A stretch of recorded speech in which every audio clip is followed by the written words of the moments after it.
Good morning, everybody. Well, it feels like I should say I'm back, but Nancy and I took a little vacation in Key West this past several days, but we weren't really missing the show, and we were here again. So here we are, your auto How Not to Get Ripped Off by a Car Dealer team. In the studio, we've got Rick Kearney sitting to my right, and a lot of you folks out there I know are thinking about keeping your cars because cars are so darned expensive today, and you're waiting for prices to come down. That's not a bad idea.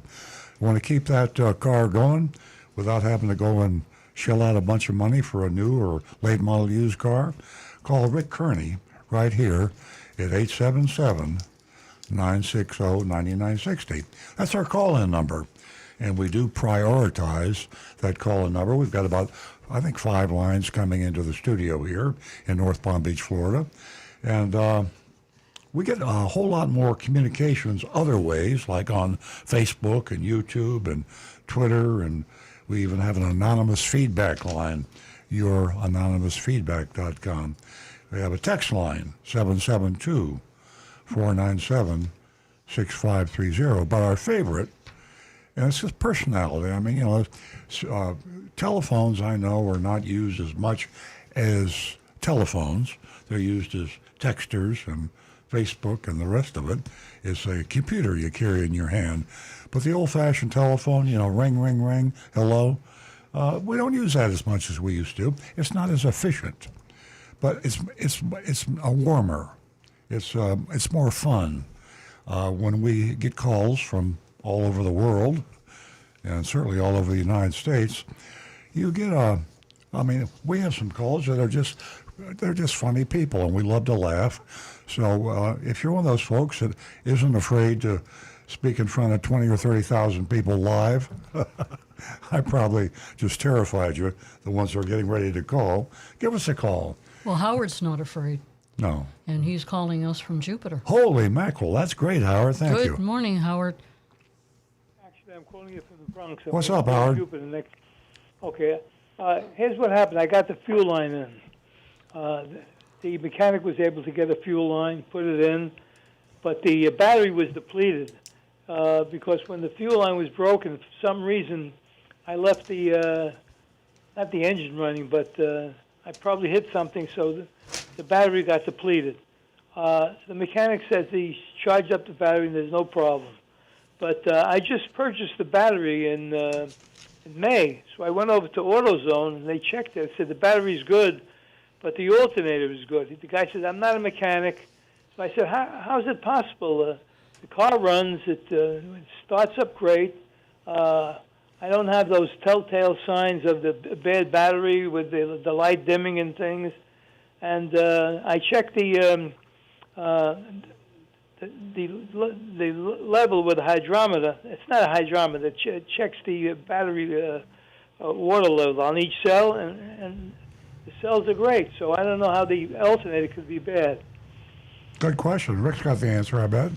Well, the simplest way, do you have a voltmeter? That's my question.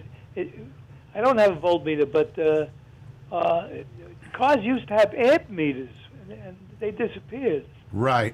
Would an amp meter tell me anything?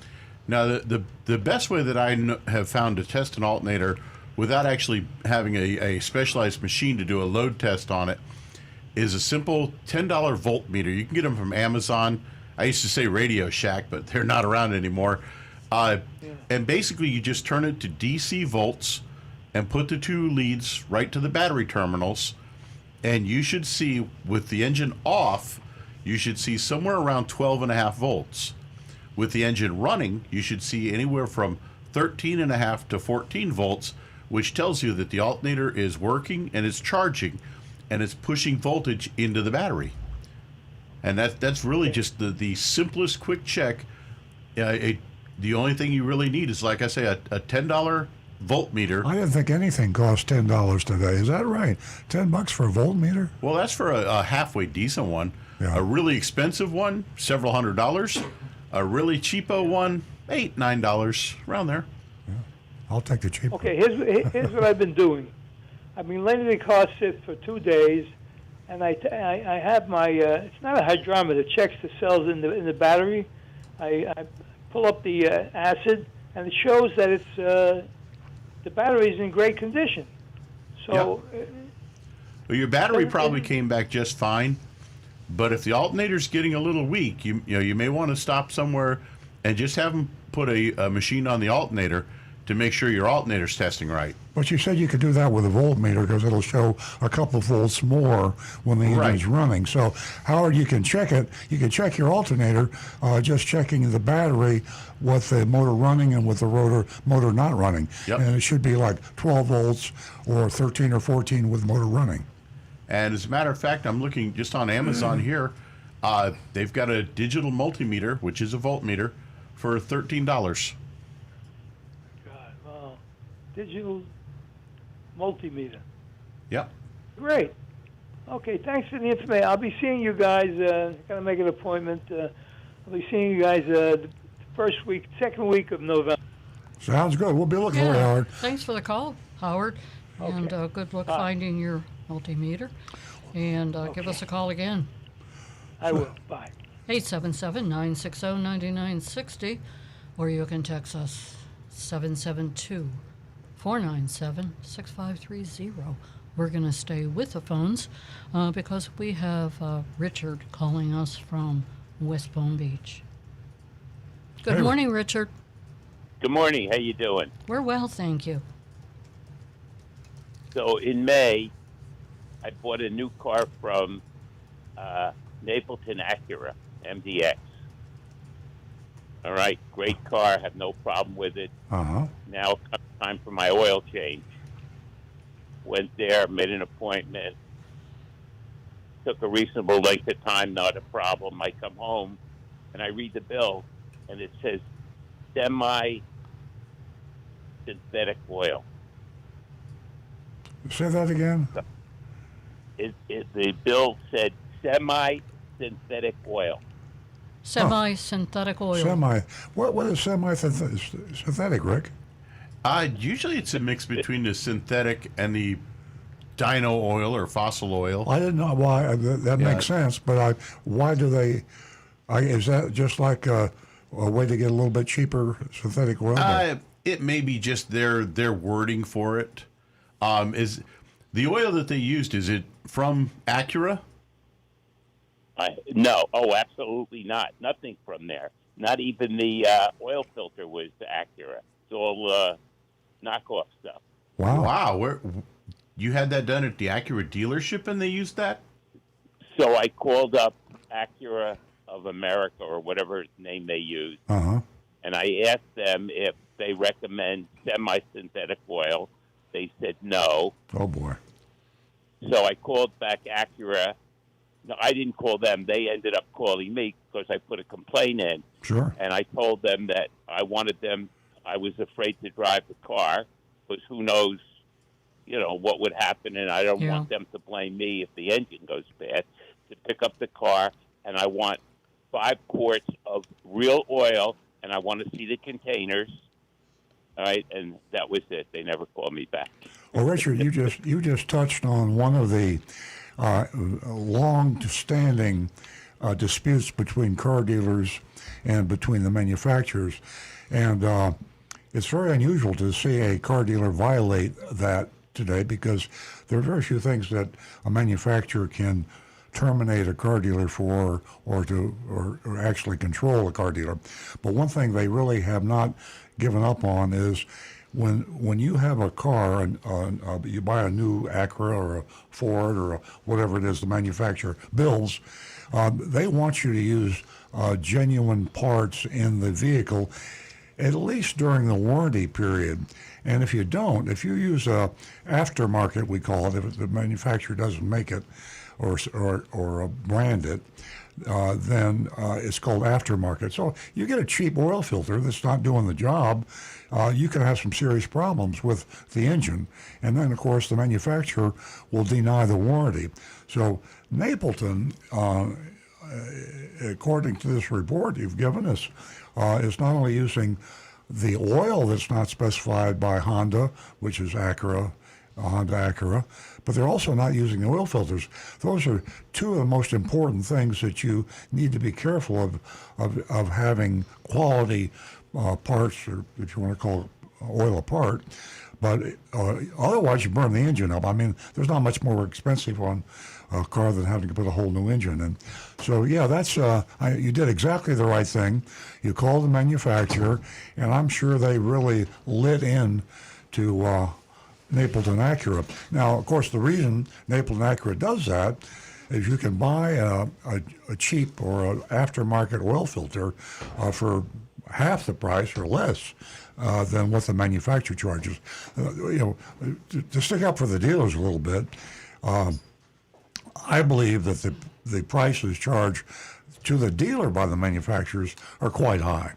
And then when they turn around and sell you, the consumer, the driver of the car, the dealer sells you, they mark it up by at least 40%. Sometimes they double the price of the cost. So it's economics, it's inflation, it's a lot of things weighing in there. But it's unusual, and you've exposed something unusual, fortunately, for a dealer to be using on a new car non-factory parts. Rick? Now, doesn't Acura have a maintenance program where, like, the first several services are paid for by the manufacturer? I bought it, but it's not from Acura. Then I since found out that the warranty that I bought is not an Acura warranty; it's a Napleton warranty. I see. Yeah. That doesn't. So Okay. I need a lawyer. I really need a lawyer. If you have one, contact one. The reason Rick asked that question is most of the make cars today, and most of the manufacturers provide some amount of no charge maintenance. Partly because there's not a whole lot of maintenance required. You get your oil changed every 10,000 miles or once a year, and that's not much. And so it's interesting to learn that Acura doesn't have that. I thought they did. Richard, let's Google that and be absolutely sure that Acura doesn't provide you with some maintenance for the first 1 or 2 years. Well, I think he might have bought the car It doesn't as really make any difference. a used car. Oh, okay. This is a used Acura. First 5,000 mile service. Okay. Well, is this a used car, Richard? No, brand new. Brand new, yeah. Absolutely brand new. Yeah. So Terrible. I think we'll Google this for you, and maybe we can find out that you do have free maintenance. If you have free maintenance, you're really getting Napleton Acura in trouble, because if Acura is giving free maintenance and they're using cheap oil and cheap oil filters and charging Acura, you've got a violation of their franchise agreement that would probably allow Honda/Acura to cancel Napleton in that franchise. So it's a pretty serious accusation and pretty serious offense. And I don't see my Googlers coming up with anything yet, but we'll continue. Well, I can tell you one thing, Richard, while they look for that information. I'm telling you, it's callers like you that make our show, and it's just one more way to expose what's going on out there. And there's just another new event, and how you have to protect yourself. And even if you do protect yourself when you go into a dealership, we are listening to your call. And do you know how many people are listening to you? And for that, you're enough. a great caller. Not Lawyer? I think that comes into the subject, most definitely. And they just didn't expect you to be as educated, and knowledgeable as you are. So did anybody get that information for Richard? Yeah, it says Acura maintenance package covers certain factory scheduled maintenance on select eligible vehicles for 2 years or 24,000 miles. So apparently Acura only gives free maintenance on select eligible vehicles. I think that's a broad term. I think Operative word. Yeah. I think they do. I'm almost sure, Richard, that you should not have been charged for that. And Oh, no, they didn't charge me. No. oh, they did not charge you. Okay. Now, so there you go. That's even a more egregious offense by Napleton Acura, because they're being reimbursed by Honda Acura for the maintenance that they perform, and they make the requirement, and they assume that they're meeting the requirement of the dealer, that the dealer is buying the oil and the oil filters from Honda Acura because they're giving you that free. Now Honda Acura is paying for a third-party aftermarket oil filter and oil. So a very serious violation of Napleton Acura's franchise agreement. And you've exposed that. So I don't think you need a lawyer. I think you probably put the fear of God into Napleton Acura when you called Acura and reported them. Well, I told them that I wanted them to pick up my car with a flatbed, bring it there, change the oil, and I want to see the old quart cans. Yeah. I want Acura oil, and then I want the car brought back. Never heard from them again. Good for you. Well, you not only got their attention, but you got Napleton's attention. And I tell you, somebody's calling a lawyer now. It might be Acura Honda to see how can we get rid of this guy. If he's doing this, he's probably doing it in a deeper manner, probably buying cheap Taiwanese parts or Chinese parts or whatever, and then charging Honda for them. Mm-hmm. Not good. Well, I also bought an extended warranty, but evidently it's probably a Napleton extended warranty. Yeah, that's not uncommon. I'm a car dealer. We have a Toyota dealership, and we have our own warranty company. A lot of dealers do that. I always recommend that if you're going to buy an extended warranty, buy the manufacturer's extended warranty. That way, you don't have to worry about the fine print. You'll get a legitimate warranty, extended warranty. When we bought the car, they did not tell us. They did not tell you. Well, it's they didn't say, "Oh, this is our warranty." This is, I assume I went to an Acura dealer. I was buying an Acura warranty. Yeah. A lot of people do. Yeah, sure. Well, you bought a car from one of the most infamous car dealers in the United States. He's the target of the Federal Trade Commission. He settled a very large lawsuit by the Federal Trade Commission for charging hidden fees to customers. And there's been a lot of, he's always in the news. Napleton, never a dull moment with Napleton. You can always find something in automotive news or even the Wall Street Journal. You think by now he'd be exhausted, but he definitely isn't. He's just getting warmed up. And there's a lot of people that are, a lot of consumers that are being taken advantage of. Richard, we can't thank you enough for this call. This is a very important call that exposes, them for whom they are. Well, dishonesty. I suppose it's dishonesty. I don't have a solution. Yeah. You have not given me a solution. You can do that. You want to know whether you need a lawyer or not. Well, temporarily, I would recommend you find another Acura dealer, and I think that it's very unusual. For people to do that, that's really extreme, and for dealers to do that, I don't even think that Ed Napleton, the owner, knows a lot of this is going on. He has too many dealerships. He doesn't pay too much attention to what's going on. And you put people in charge and they do the wrong thing and they get you in trouble. So he's in trouble now with Acura Honda, and you did the best thing you could do. You exposed him to the manufacturer, and the manufacturer can cause Napleton more misery than anyone else, even the Federal Trade Commission. Okay, well, sounds good, but I still don't have a solution. Well, your solution is go to a different dealer. This is in North Lake Boulevard, or is it West Palm Beach area? They're on Okeechobee. Okeechobee, yeah. There's the one on Okeechobee. Yeah, there's probably I know there's a Acura dealer in Delray. That's a long way to go, so that might be a problem. That's Staluppi's. Yeah, Stupid, yeah. Thanks, Stu. Okay. Well, Richard, thanks a lot, and keep us posted on that. Great call.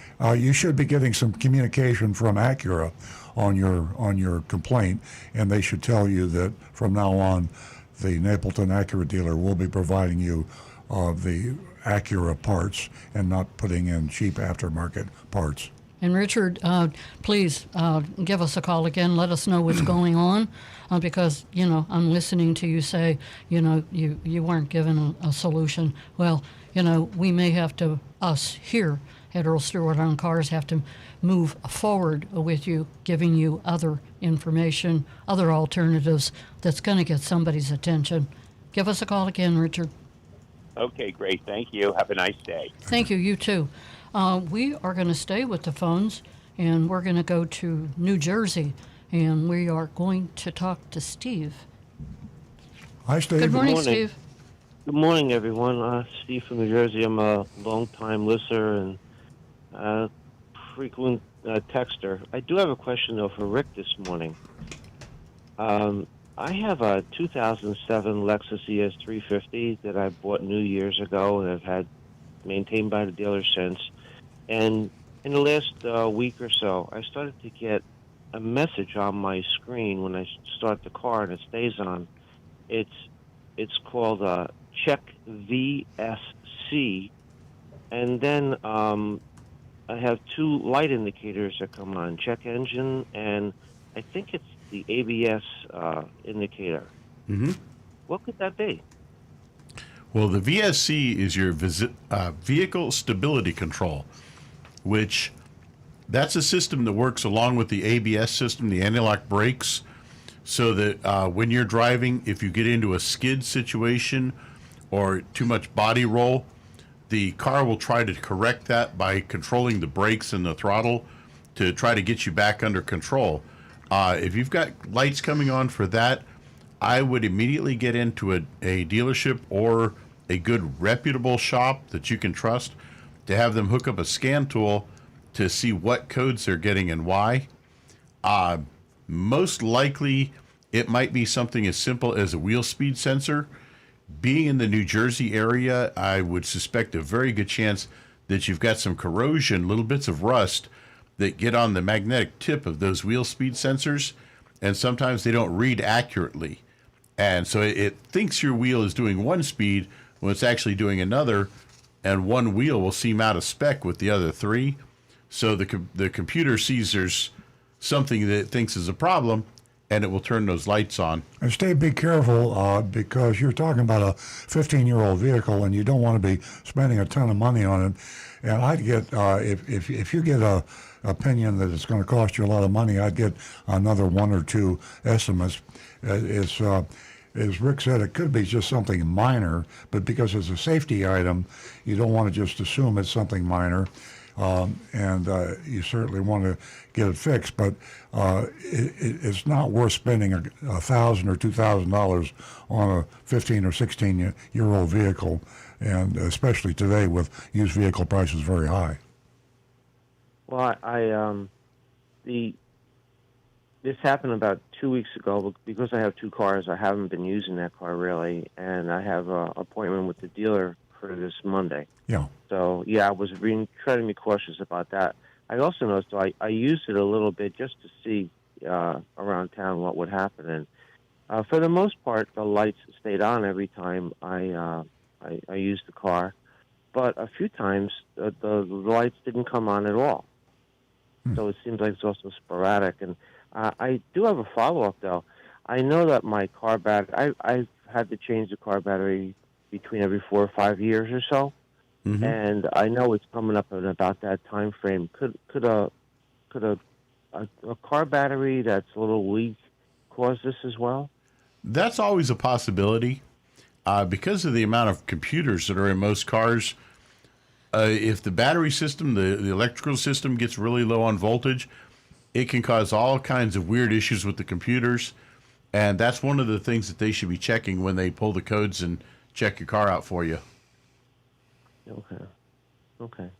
And one last question. Could my gas cap have anything to do with this at all if it doesn't seal properly? No. The gas cap could cause a check engine light if it's not sealing properly, but it definitely would not cause any ABS or vehicle stability control issues. Okay. Well, I appreciate the information. And like I said, I've been listening to you guys for a very long time.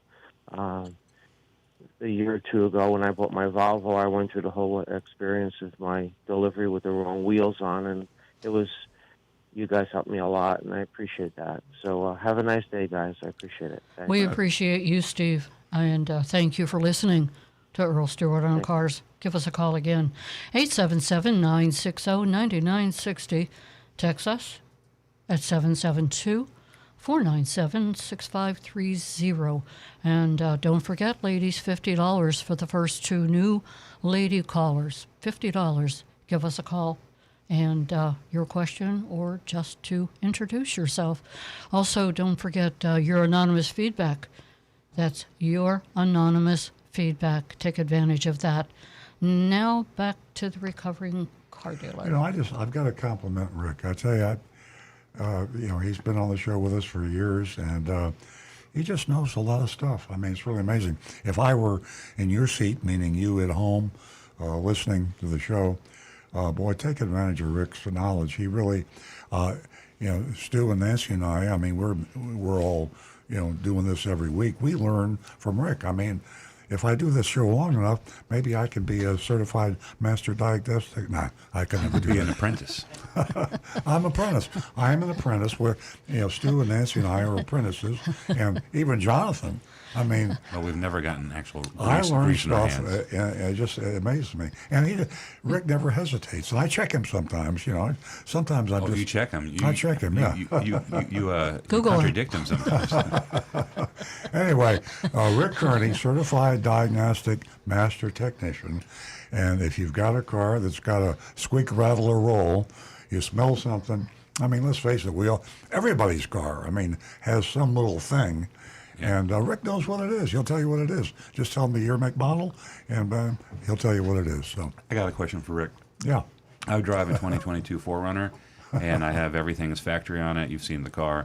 My windshield wipers are terrible, and the car is only 8 months old, and they skip and rattle and make noises and squeak on my windshield, and I hate that. And that's a Toyota genuine windshield wiper blade. What's going on? First thing I would do is make sure you got the windshield squeaky clean.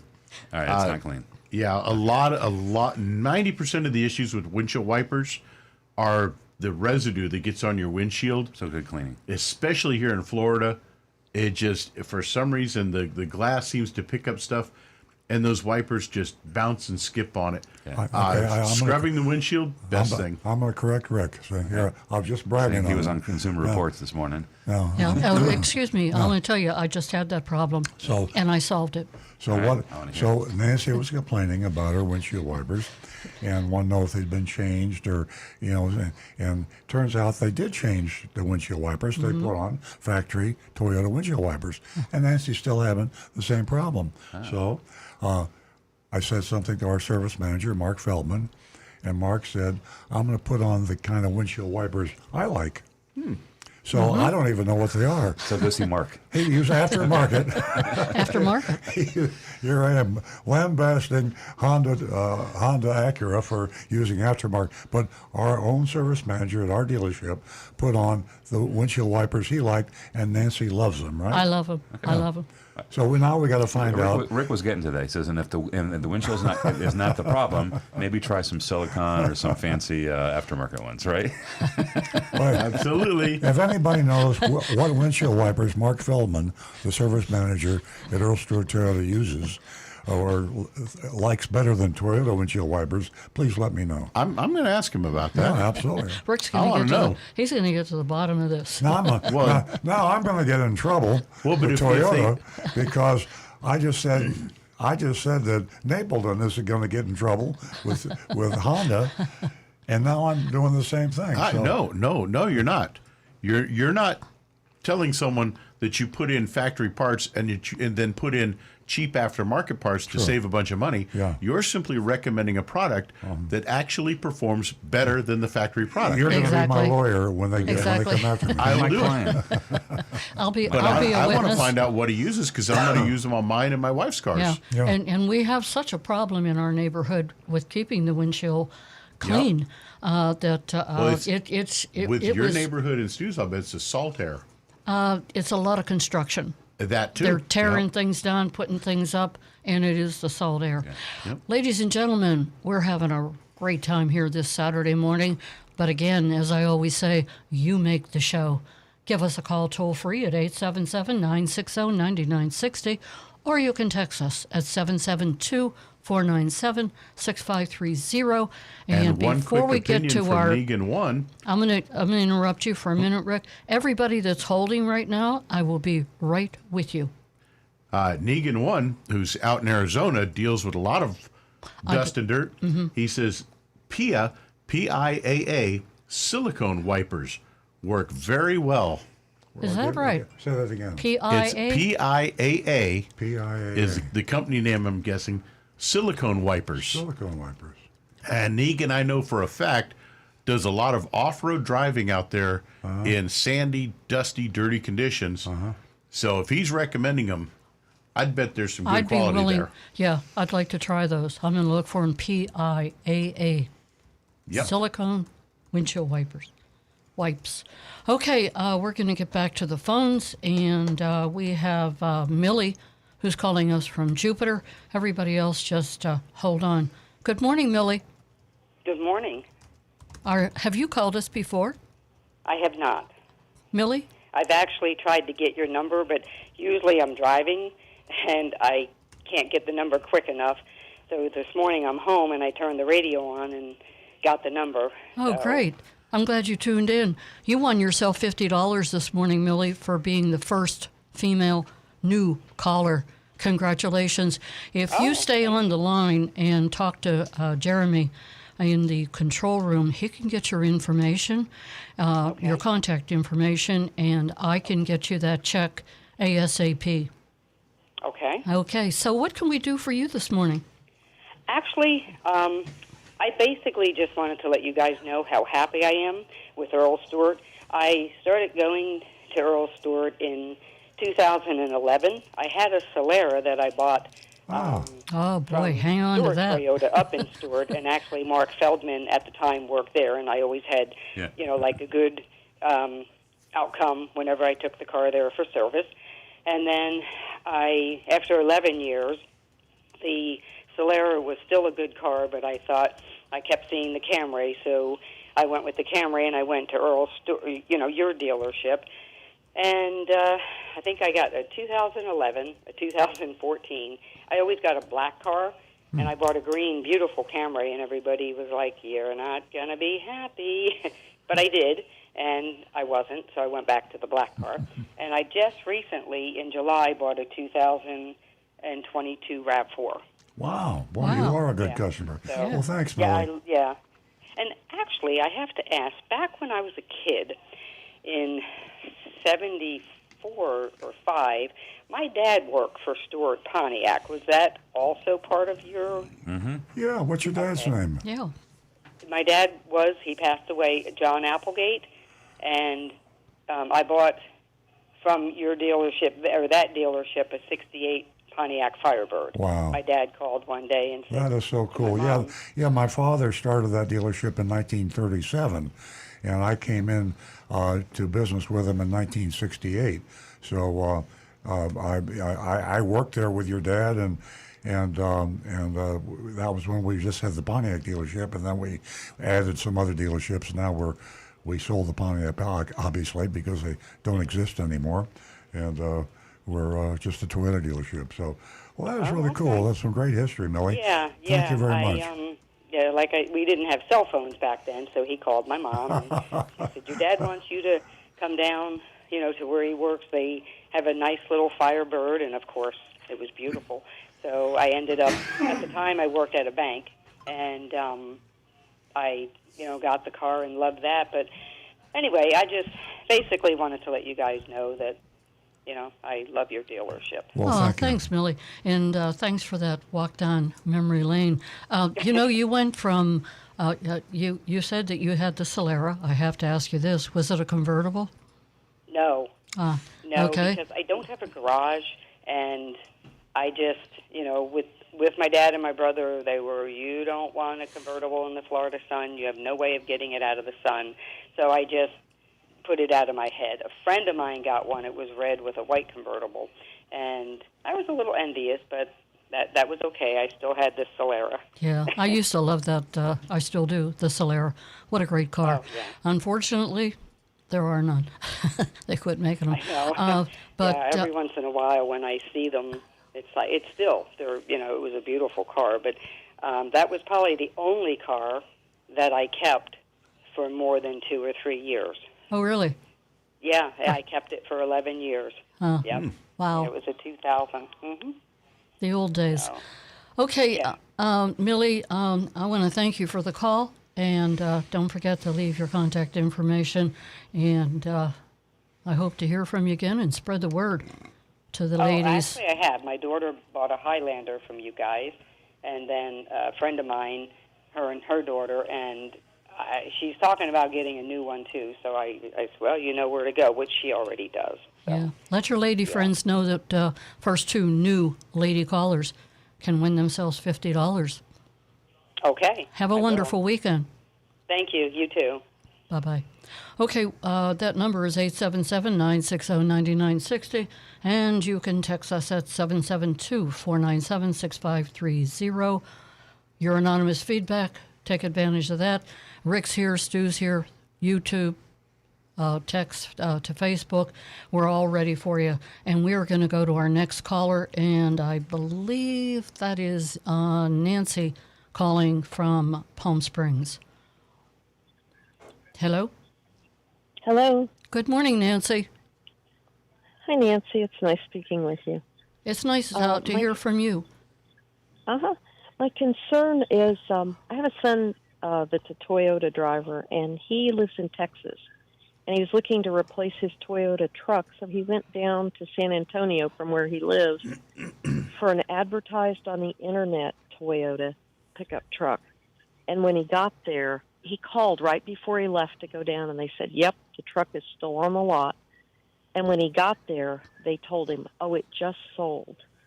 And so my concern is, do a lot of dealerships do that, bait with a vehicle that's never been on the lot, and then when the person gets there, they'll try to sell them something else? Of course, my son, in total disgust, just drove off and left. Oh, that's good. Do you That find happens a a common lot. practice? That happens a lot. It does. Okay, Earl. What's the best procedure to... Yeah. One of the best things to do is to if you know you have that that's the vehicle you want and you've researched it online, you can actually ask them to say you'd like to buy it online. That way you don't have to drive all the way down there, and you're going to be asking them for information, a VIN number, and other legal things that they would have to furnish to you. It might not prevent them from baiting and switching or trying to bait and switch, but when someone starts asking those probing questions, and I say ask, I would just do it online, but if you're on the phone and have to do it that way, that's better than driving 20 miles or 100 miles, finding out they bait and switched you and they never had the vehicle in the first place. But when you find a vehicle that you want, the VIN number specifically identifies that vehicle.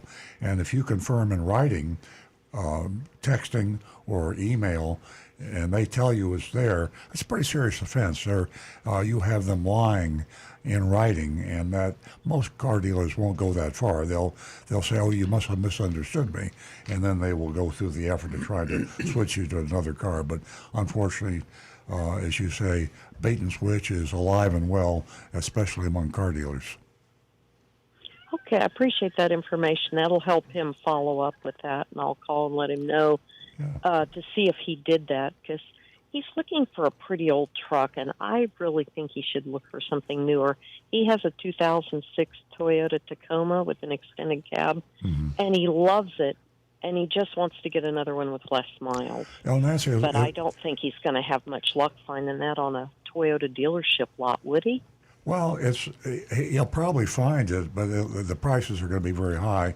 Used car prices start to come down a little bit. The big thing I wanted to have you advise your son about is if you're shopping online, he's probably using Auto Trader or Cars.com or a number of other third-party sources that list vehicles in dealer inventories. Auto Trader is by far the biggest.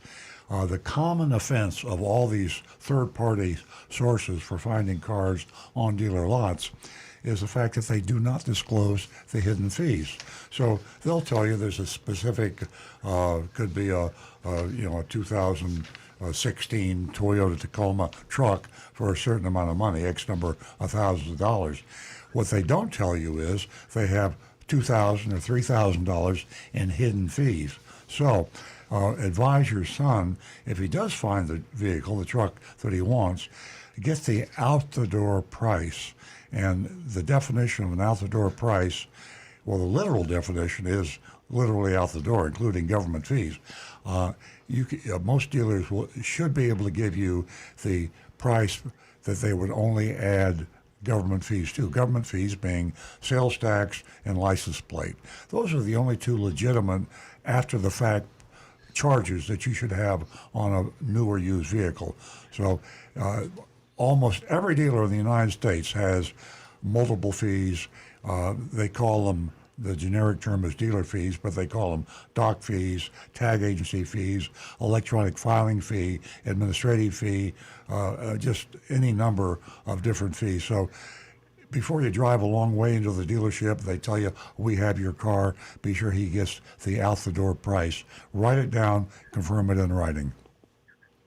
Good. I'll advise him to do that. I really appreciate your advice on that. Thank Sure you so thing. much. Are you a first-time caller? I am, Nancy. Oh, fantastic. You can stay on the line and talk to Jeremy in the control room. Okay. Let him, jot down your contact information. He'll pass that along to me, and I'll send you out a check for $50. I have to add to what Earl said. This right now is the climate that we're living in. It's a great time to hang on to your old vehicle. You can tell your son you can pass this information along to him. Go to Earl on Cars. Earl has so many columns right there that will help him decide whether or not, he wants or has to buy a new car, a new truck. And there's an amazing amount of information that will definitely, guide him in the right direction. Okay. Thank you so much. I appreciate that. You're welcome, Nancy. Spread the word. I'd love to hear from you will. again, or some of your lady friends. Have a wonderful Saturday. You too. Bye now. Bye-bye. 877-960-9960. Text us at 772-497-6530. We are still going to stay with the phones. We're pretty busy this morning. Yeah. We're going to go to Bob in West Palm Beach, and Bobby, I will be right with you just as soon as you're next in line. Bob Good and morning, Bobby. Bob. Good morning. How are you doing today? We're great. Welcome. Thank you. I got a question for Rick. Very good. My 2015 Mustang is throwing off a code for the gas cap, and I was wondering how I can resolve that. Pretty much the simplest method. Pop a new gas cap on there. Whoa. I have no gas cap on that car. Didn't come with one. Was it an accessory? Spare tire either. That was an option. I'm sorry. I'm not familiar with their systems, I'm guessing. What kind of car is it? It's a 15 Mustang? Oh, no, the gas cap? No gas caps. You stick No, the... haven't used those for years. I think. Is that right? Oh, okay. So they must have like a flap sealing system? Yes. But what you've got then is a code for an evap leak. I'm pretty sure it's the cap. I was going to attempt. I bought some silicone spray, clear silicone spray, and I was going to clean it in there. And they give you a little plastic thing that comes with the car to, if you ever have to put gas in there, to push in the flap. Okay. I was going to work that in a little bit. I did see a YouTube video on it. It's not that uncommon. I was just wondering if you ever ran across it before. No, because Toyota's sticking with the old tried and true gas cap that can seal, and when the seals break down and the gas cap starts not functioning properly, it's about aftermarket you can get one for around $15 to $20. Dealership they're $35 to $40. Yeah. And Well, we learned something, Bob. We didn't know. I never heard of a car without a gas cap, so I just heard about one. There are some. Yeah, and besides Ford, who else does that? I would have to research on that to find out who else going that route. But for the long run, what you're actually looking at is you've got a code coming up that's actually for an emissions leak. It means the emission system is seeing a leak somewhere, and if it is that gas entry point, since you don't have a cap, obviously it would have to be that flapper valve. Once you get that to seal properly, I would not worry about the code, let it go, and drive the car for a while. Normally what happens is after the engine has run the diagnostic sequence itself, it self-tests the evap system, usually once every couple of days. It's when the car has been sitting for a couple hours. Right. Then it will run a self-test on the evap system, and as long as it passes, then it will turn the light off. And usually after it has seen a passing score on it, say 20 or 30 times in a row, then it completely erases all the old codes that it had stored in history in memory. Oh, yeah. Oh, okay, because that car didn't come with a spare tire either. No spare tire, no gas cap. Well, I'm just Googling that, and I'm learning Interesting. something new thanks to you, Bob. There's a whole lot of cars out there that are going gas capless. Your car went gas capless. Is it? Yeah, you don't have a That's gas an electric car, yeah. Yeah, there's no gas cap. Yeah, very good. Thank you.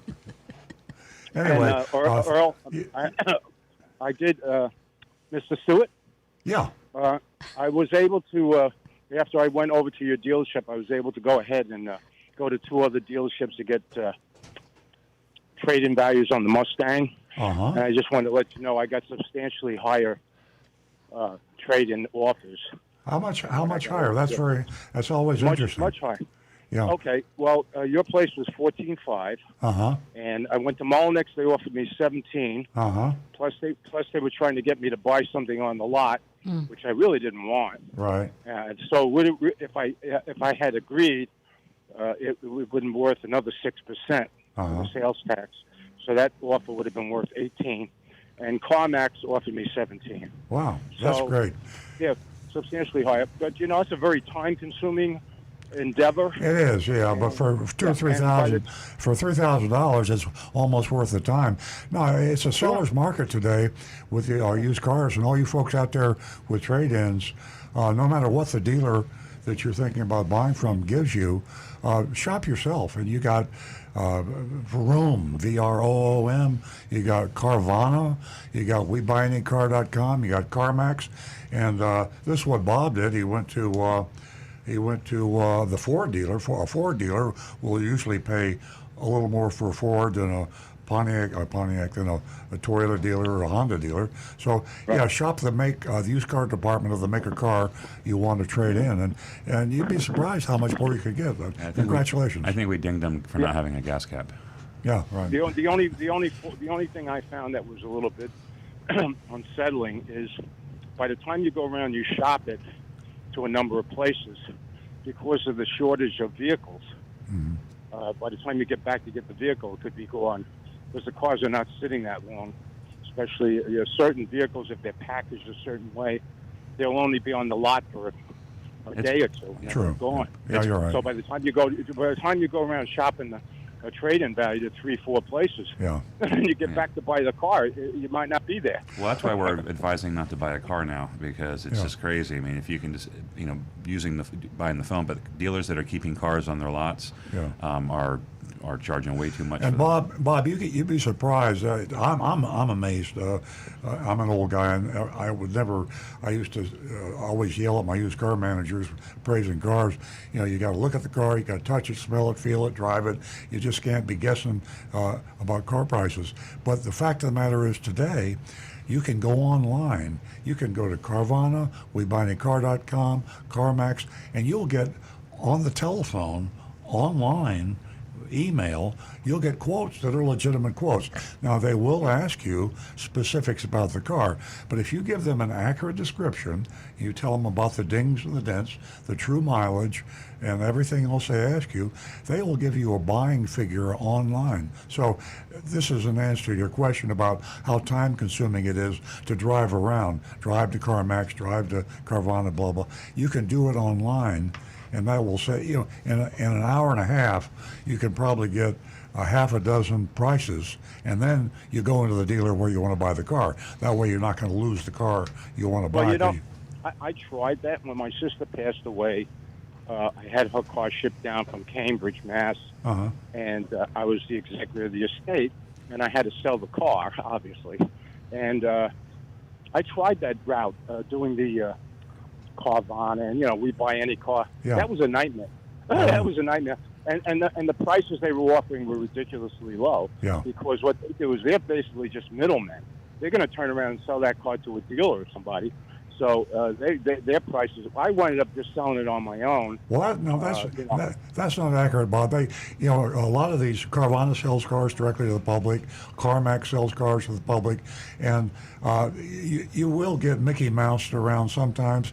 But the whole point of when you're shopping a car, you are going to see large variances. They won't all be high. Some of them will be low, but if you go out and get an appraisal from a dealer, and they say, this is what we're going to allow you on your car, and you go online, I almost guarantee you'll be able to find a better price. I mean, this wasn't my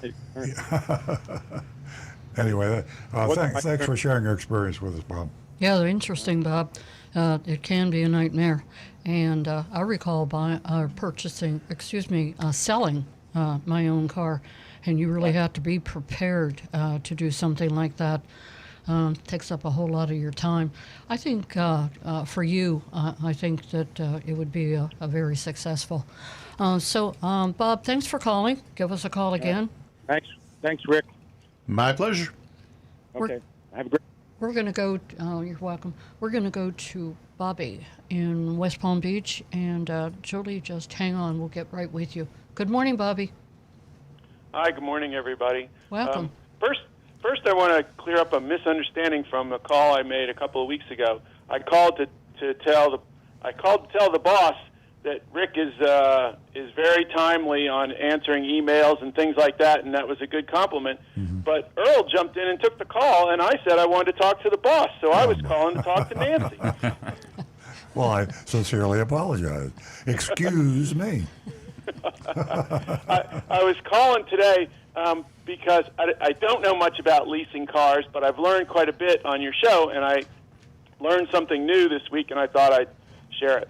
A friend of ours was having some medical issues, and her lease on her Audi SUV was coming due, and I'm telling her about it's a 2019, so the residual value, as you've been saying, is quite a bit lower than the actual retail price of the car right now. So I encouraged her to buy it, and also told her about if she had to buy a new car or lease a new car, she'd be paying substantially more.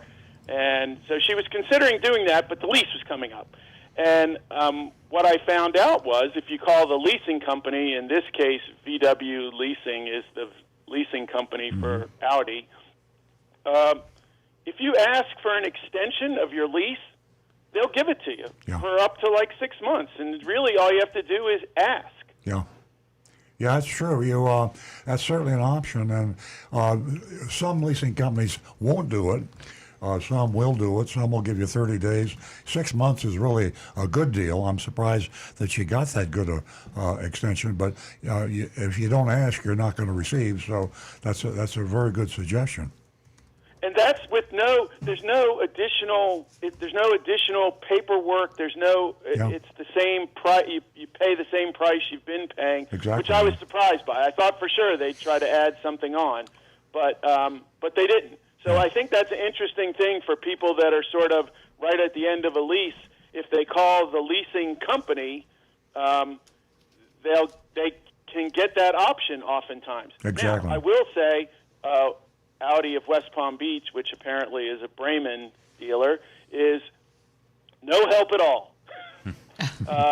And that's not surprising. They want the car. When I called, Yeah, they don't want you to get an extension because they want to try to get your car for the residual value, which certainly isn't going to happen to an educated consumer like you. But there are a lot of people out there that have been asleep for the past 2 or 3 years. They're leasing cars. They have a huge bargain. They have a residual value that is thousands of dollars below the market value, and they just wander in and give the dealer the car. The dealer high fives each other, and they run out and make $5,000, $6,000, $7,000 on the car that you could have made that money on yourself had you known that it was a bargain. So, and just to give, I like it when people give the numbers of what's going on. In this particular case, it was a 2019 Q5, and the residual value was $25,000. Mm-hmm. And just a quick look online, sort of the retail price of a car like that seems to be somewhere in the $35,000 to $40,000 range right now. So that's substantial. It is, yeah, it's huge. Sure. It is unprecedented. It'll probably never happen again that we'll see a market like this. I think every leasing company has probably learned something. I think lease contracts may be rewritten as a result of this phenomenon because the leasing companies, they get burned either way. Back in the day when leasing was really getting popular, the leasing company used to make mistakes the other way around. They would try to lease cars so hard they'd give you a very high residual. So when the car came back, they had to take the car back and they would sell it at a loss. Southeast Toyota, because I've been a Toyota dealer for so long, they got themselves into big trouble. I'm going back maybe 30 years, and they had thousands of cars out there with extremely high residuals, and if they took them back, they were going to go broke. So they actually, as a consequence, the Toyota leasing got on the phones, called the leasing customers, and say, how do you like your Corolla? How do you like your Camry? Oh, I love it. Well, would you like to keep it a little while longer? You could keep on driving it at the same monthly payment. They were calling my customers as a Toyota dealer and encouraging my customers not to bring the car back, because if the car came back, World Omni, that was the name of the leasing company for Toyota then, would have to sell the car at auction and lose thousands of dollars. So, yeah, it's interesting. This COVID that thing. Is interesting. I'm curious about one other thing now that you brought it up. So if you come in to lease a car today, so what are they doing with the residual value right now? Is it higher than it has been, or is it about the same? Well, they're kind of caught between a rock and a hard place because no one's got a crystal ball, so they don't know exactly what to do. If they make it too high, then their formula will make the lease price too low. Well, also the problem's like now these people that are coming out, that are getting out of their leases now, they leased them 3 years ago, or maybe some cases 4 years ago. And so obviously they didn't 3 years ago. Nobody knew about the pandemic or what was going to happen down the road. I imagine the residual. It's kind of hard. I imagine they are coming. There's no special residual enhancements anymore, and that was a common thing that car companies did. Yeah, you've got to be, if you want to be competitive and you want to make a profit and you're a leasing company, you have to set your residual at a real value in your mind's eye, which 3 years from now might not be real. So you just have to. Leasing is a gamble. I mean, think about it. You have to guess, if you're a leasing company, what is this, Chevrolet Corvette going to be worth in 3 years? And, history has told us that sometimes you don't know. So it's a gamble, and that's what business is all about. That's always been pretty stable. Do I have stable. time to talk about windshield wipers for a minute? Yeah. So interesting, you were talking about windshield wipers, and I had noticed over the windshield wipers Costco used to sell they were a Michelin brand, and what they were kind of a curved plastic windshield wiper, and as the windshields got bigger, 24, 26-inch windshield wipers, they'd lose contact with the windshield sort of at the top and the bottom, and they never really worked that well. And I've noticed that recently the same Michelin wiper that they sell there now is sort of the older style with the metal prongs that push it down onto the windshield again. So they've switched away from those older curved plastic. Is that something you've noticed, Rick? Or He's nodding. Oh yeah, that's it. Unfortunately, sometimes they get it right the first time, and they keep trying improvements, and the improvements aren't an improvement. And sometimes the simple old design they had just works best all the way around. Yep. And one last thing. My daughter owns a Honda Accord, and she gets the dealer to just change the refill, which you can't even buy. You can't buy at the store anymore. You used to be able to buy refills and just stick them back into the clips, but they'll, at the Honda dealer, they don't replace the blade; they'll just replace the refill. And she's found that that's the best way. Right, and it's just that the rubber is, insert. But it's about a third the price to replace a rubber insert as to replace the entire blade. Right, and it works fine as long as the blade is in good condition. The refill will work fine. So that's what she does, and yes, and she saves money. Well, Yeah. Thanks very much. As I said, I always Thank you, learn a lot. Bobby. Give us a call again. Sure. Okay, we're going to go to Julie. We're busy on these phones this morning. Welcome, Julie. Thanks for waiting. Oh, good morning. I just wanted to say, I don't know if you saw today's Palm Beach Post, but they endorsed Aramis Ayala for Attorney General. Oh, yeah, I think I did see that. Oh, I missed it. That's interesting. Unfortunately, I don't think it's going to make any difference. No. But Palm Beach Post always endorses the Democrat usually. Yeah, sure. Yeah. It's she's Ashley Moody is paid for her post, and she'll get it. So she'll be the next Attorney General, unfortunately. But it's just it's politics. Hey, that's right.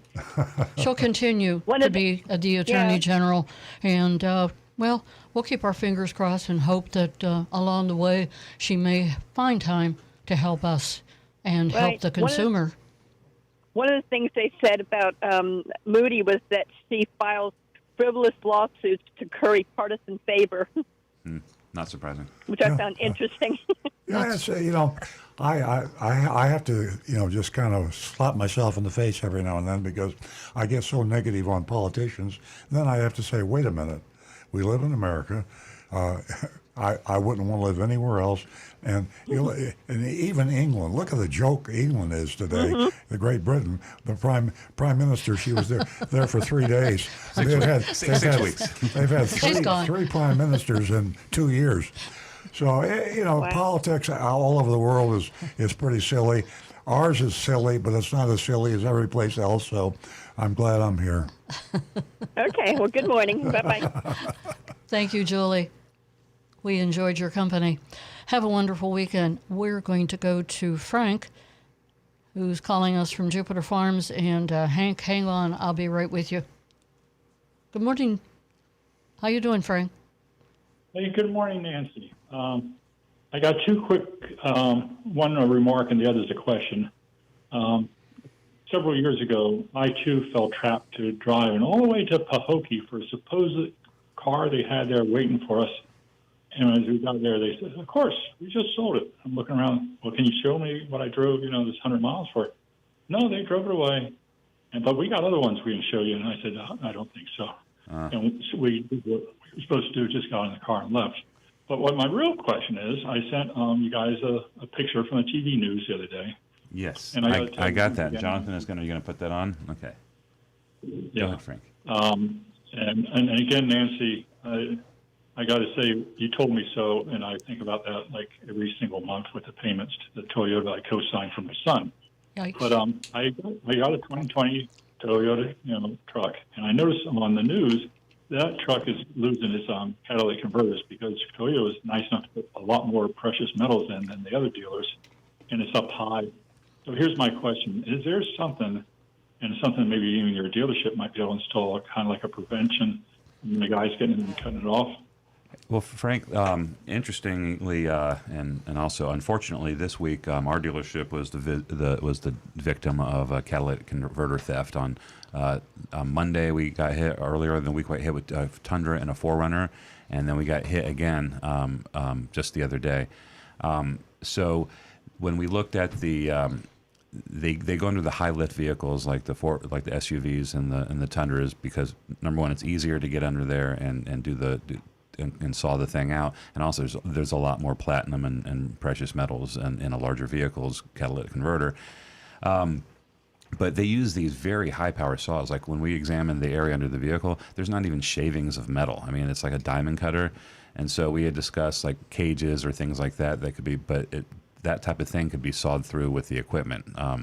What we're doing is just we're corralling all the vehicles to interior portions of the dealership and maintaining as much vigilance as we can. But it's out of control now. Wow. Okay. The interesting thing about this, there was a big wave of this back about 95, 96, when thousands of cars got hit with their catalytic converters being stolen. And the authorities, the government came down and said, okay, well, all these scrap yards and the metal recyclers, when they received catalytic converters, they were told you had to have proof of where this came from or you weren't allowed to buy it. And for many years, that whole theft ring dried up. And apparently now something has happened where somebody found an avenue, a place to sell these.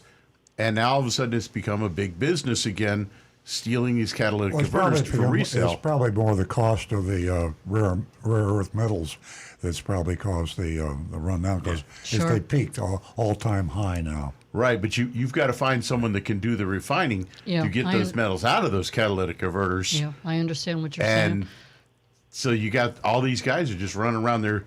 They pull out a simple battery-powered Sawzall that now are super compact. These saws are tiny, and they can roll up underneath the vehicle and cut through those exhaust pipes in two spots in about a minute to 2 minutes. Yeah, and that cat is in their hands, and they're out of there. I heard that they get the thief gets about 3,000 per catalytic converter, and they can do about 10 in a night, and so that's a pretty hefty. $3,000 per. Yeah. Okay, thanks, Frank. That's interesting information. It's not the actual mark. Wow. One last question: does the insurance cover that? Yes, but what we have found lately is a lot of the insurance companies are not directing you to the dealership to replace the actual full pipe. They're usually trying to send you to the smaller muffler shops where they will simply install a weld-in aftermarket catalytic converter that oftentimes is not the best quality. So you may want to be really pushing, if you're the victim of it, push your insurance company that they've got to replace it with a factory part. What is do you consider not a good catalytic converter? One that doesn't get all the pollution out of the air? Well, one that will all of a sudden fail in about 6 to 8 months, maybe a year. What happens if they fail? And suddenly you've got check engine lights coming on in your car. And you got a new one. Hey, here's interestingly the same phenomenon that has led to the demand by thieves to steal these things is also causing a bigger problem on the other side after it's stolen because you can't replace these things now. So we were quoted 2 years originally on the replacement of these catalytic converters, and that means we had two cars. Wow! Now Mark made a bunch of noise, and we got up there. We got one replaced right away, and we have another one that's coming in next month. But the supply chain issue is if somebody steals your catalytic converter, it's going to take a long time before you can find a replacement for one. And Stu, you mentioned $3,000 catalytic converter. Oh, that was just in conversation. Okay. Yeah. How about two? Two? I'll give you two. Because that's what for they're it. taking, two. So that's $6,000 a night if they're only hitting one truck. They're hitting about 10 a night. That's what the cops told us. Yeah, but So- I mean, even if they were Let's talk about slow moving. Let's talk and about it was just- bagels next. They're more interesting than Who? Cadillac bagels. They're Bagels. more interesting than Cadillac converters. I'm on changing bagels. my job description. Okay, guys, you got the number. I know that. So I don't know whether I should repeat it again or not. Thanks, Frank. Ciao, Frank. 877-960-9960. Text us at 772-497-6530. your anonymous feedback, I know that Stu's got a bunch and Rick's got some YouTubes for us, but we're staying with the phones, and we're going to talk to Hank and Jerry out there in West Palm Beach. Hang on. Hi, good morning. Hey, good morning, Hank. Hank, is this Hank who we were talking to earlier this week? Yes, it is. How are you? Okay, great. Our phones have been so busy, we didn't have a chance to kind of read the preview, but since we got you on the phone, I wouldn't mind just giving a little summary to our listeners, if you hang on a second. So Hank contacted us. He was listening to our radio show recently, and he contacted us because he had a terrible experience with getting his 72 Cadillac Eldorado restored. So he brought it to a body shop in Boynton Beach, and I'll just summarize it real quick. But he wanted to get in there. It had rust. He wanted to take care of the rust, get the motor running, overall just get it in tip-top shape.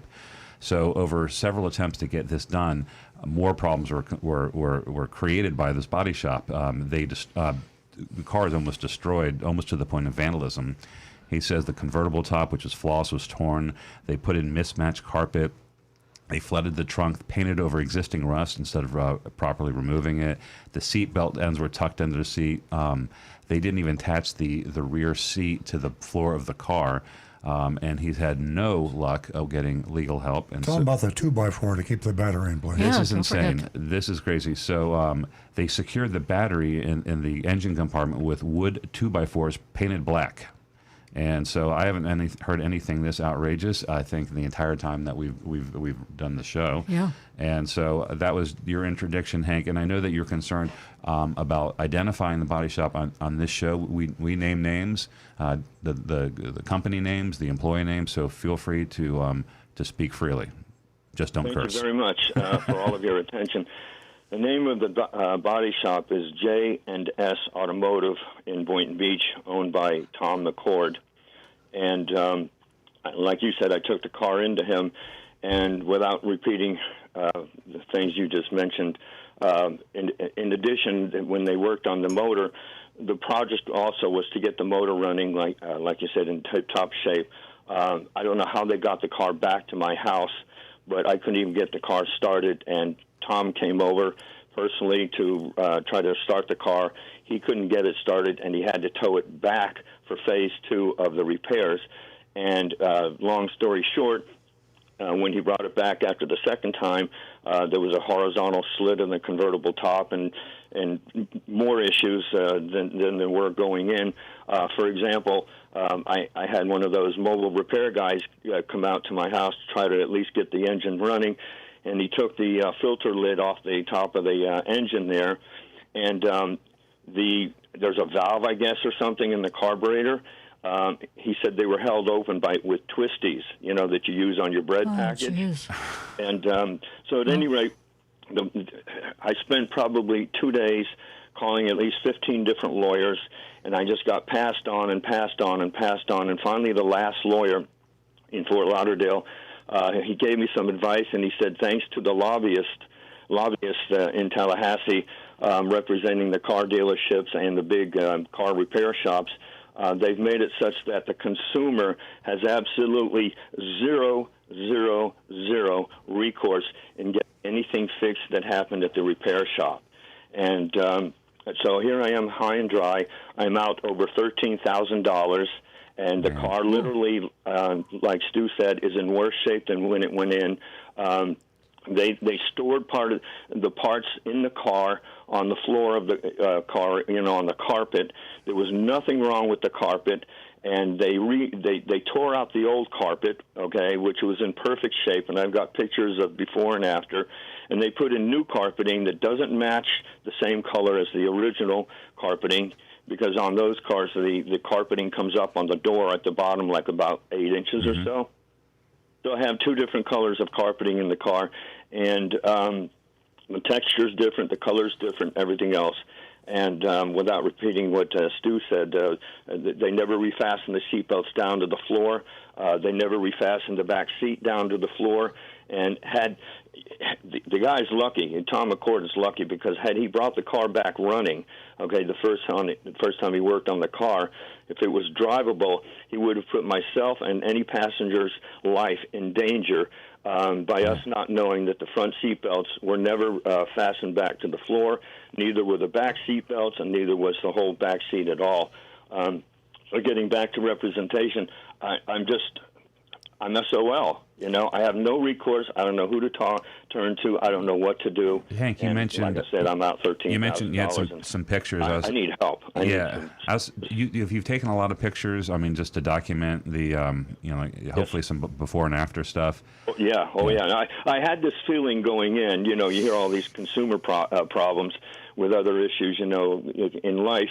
So I took pictures of the car inside and out, front to back, top to bottom, and everything I'm saying is documented. Good. So, I mean, it's true that, you know, the car dealer lobby in Florida has enormous power, and we see that a lot in the lack of enforcement of laws. But I don't know if it's true that you have no recourse. I mean, you clearly have a well-documented case of damage to your property. If you took the vehicle home, like if we repair a car improperly and we cause and they get into an accident and somebody gets injured severely or died, we're on the hook. There's definitely recourse. Now, I mentioned to you in my message, we have an attorney that we've worked with for decades, and he's out of town. He was in Portugal, but he's back this weekend. So I'm talking to him on Monday, and I'm going to go over this with him and see if he can't refer somebody for me, for you, that I can tell you, because I can't believe something like this is that. I mean, maybe it's because the amount of damages relatively isn't that large in this grand scheme of things. Right. But it does exceed, I think, the small claims court value. So you could get an actual, besides arbitration, if you wanted to push it. Hank, what was the television station you called the Consumer Investigative Reporter? Channel 12. Which one? That was Channel 12. I called Channel 12 here in West Palm Beach. Have you tried Channel 5 or Channel? Go ahead, I'm sorry. Have you tried Channel 5, the NBC affiliate? They're pretty good. Another one, Channel 10, WPLG, they're Fort Lauderdale area, but that might be too far. To me, it's an interesting case. I think that what they've done, it isn't just like you had a car that you took to the body shop and they messed it up. You had a cherished vehicle. Your first, you bought that new, didn't you, Hank? No, I bought the car used. The person who had it before me was a Shriner, and he used it, you know, in Shriner parades and stuff. Yeah, so it was special. And I bought the car about 30 years ago. Yeah, okay, so and to this day, the car has only 88,000 miles on it. Nice. It was basically, you know, inside it was flawless. The convertible top was flawless. The engine, I let the car sit for 2 years, so it got a little bit of rust on it, you know, around the edges, and the engine wouldn't start. And one additional thing is this Tom McCord at J&S Automotive. He charged me over $300 to travel to the Carolinas, supposedly, to get a new trunk lid, okay? He brings back this new trunk lid, okay? He puts it on the car and he paints the car. The new trunk lid that he installed had a slanted karate chop-like dent in it about 8 inches long. And that's the way he hands me this new trunk lid that I had to pay for, in addition to over $300 in fuel for him to supposedly go get the trunk lid in the Carolinas. I mean, this is just... You know, I've been used and abused and taken advantage of. Well, Hank, you're now on live radio. You're talking about the company, and we are too. Yeah, please repeat the name. Our attorney will be back shortly, and he will call you, and you can talk to him about legal action. I also suggest that you try WPTV Channel 5. I will call them. It is a very to me it's interesting. I mean, let's face it, the TV stations, they like stuff that's going to make their station popular, and I think you have a very interesting story. So try them. We'll have our attorney call you in just a few days, and next week hopefully we'll have some positive resolution to this for you. But I agree with you. It's a terrible thing they did. Thank you very much. Sorry I took so long, but this has been a 2-year ordeal. And No, Hank, we're here at Earl Stewart on Cars. We thank you for calling in, for sharing this with us, because you just don't know how many people we reach every Saturday morning, and you've helped so many. And I do have to tell you, whenever Earl and I both sat down and read this message from you, I had to read it twice. I couldn't wrap my head around every single thing that happened to you and what you said, used, abused, whatever adjective you want to use. But where there's a will, there's a way. And this is going to take patience, and you are going to be the winner. I hope so, and thank you very much for all of your help and your time. You're Thanks, quite Hank. welcome. And I'm going to give you a call on Monday after I talk to our lawyer. Thank you, everybody. Take care. You're All right, be good, welcome. Hank. Have a great weekend. We are going to go to Fritz in West Palm Beach. And Steve, hang on. We'll be right with you. Good morning, Fritz. Yes, good morning. I have a question. If I'm thinking about purchasing a vehicle, private sale from someone, and I want to know, how do I go about getting the car driven legally on the road from point A to point B without having the cops stop me? Because the DMV in the past, they used to give you like a temporary tag.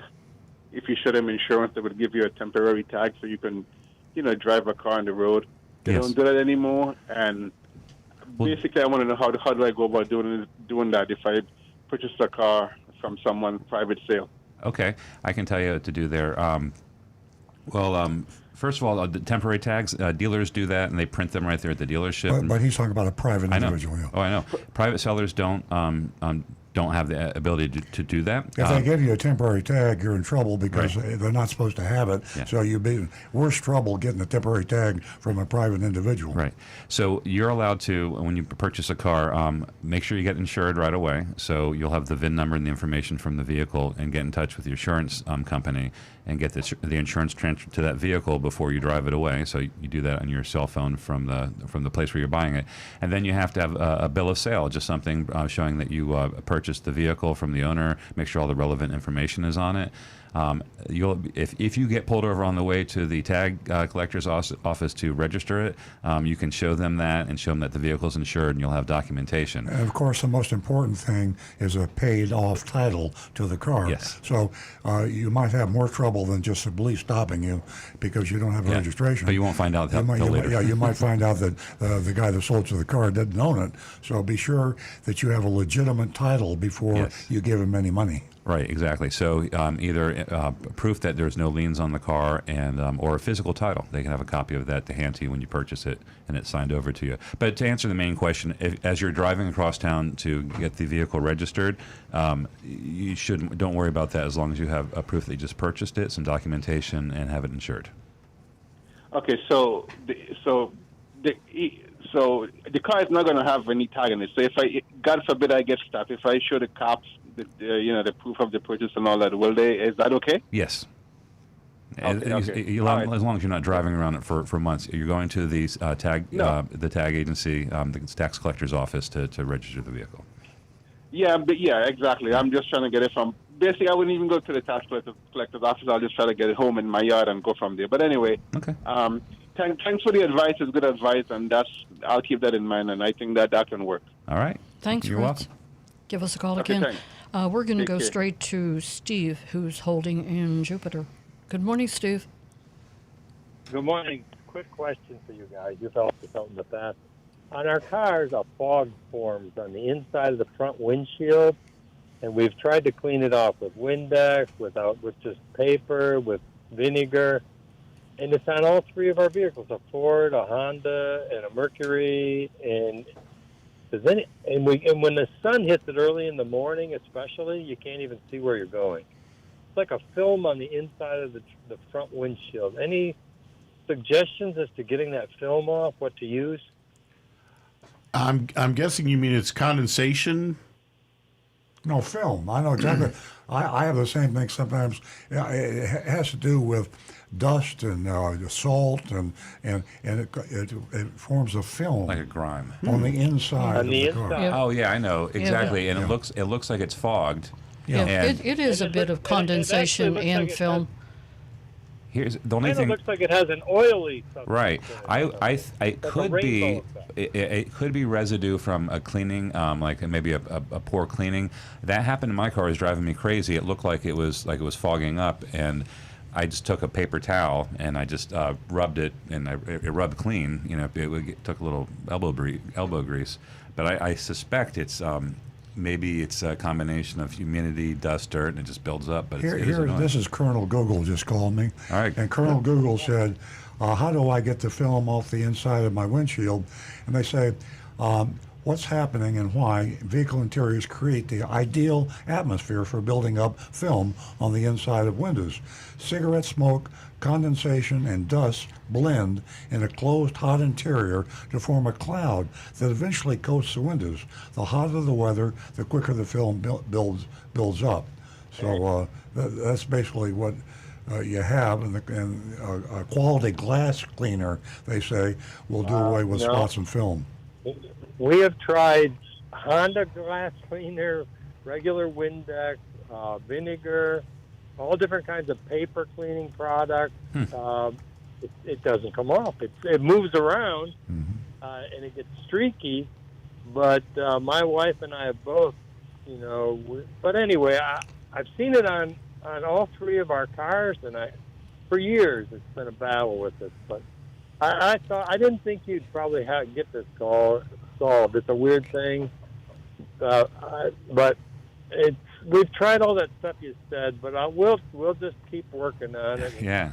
If you we've spent like some days 30 minutes, cleaned it, like going through like just gobs of paper towels and cleaning agents. I experienced the same thing. It did seem to like smear it around, but I was able to get clear spots with the elbow grease and a dry paper towel. I didn't squirt anything because I didn't have anything there. Yeah, and Steve, I have the same thing. I have every morning. I have the same thing. My car's parked in a garage, so there's a whole lot that you can apply to that problem, and it has a heck of a lot to do with your location. It has a heck of a lot to do with the weather. It has a lot to do with if you're living around a lot of construction. The list is endless. Yeah. We'll just keep working on it. If you go to Google, you can spend 20 minutes reading solutions, by the way. And we're not even talking the Saharan alcohol, I mean, you dust. name it. Yeah. So now that's one we haven't tried, rubbing alcohol. Try rubbing alcohol. Yeah. Okay. Or scotch. Thanks, guys. Appreciate it. Don't waste your scotch. Yeah. I don't think that's going to happen. Okay. I do have one suggestion, just came in on YouTube. Robert Prophet says, try using car polish on the inside of the windows.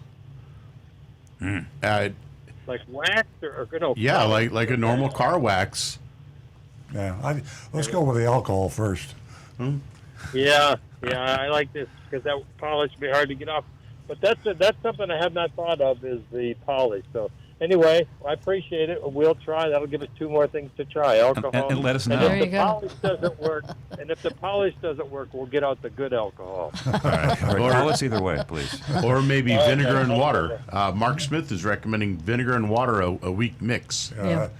A Grey Goose goes a long way. That's what I'd call that. Hey, everything Steve, thank you. We tried the vinegar thing. That didn't work. But okay, we'll try alcohol and then the polish. I like the idea of that polish, maybe.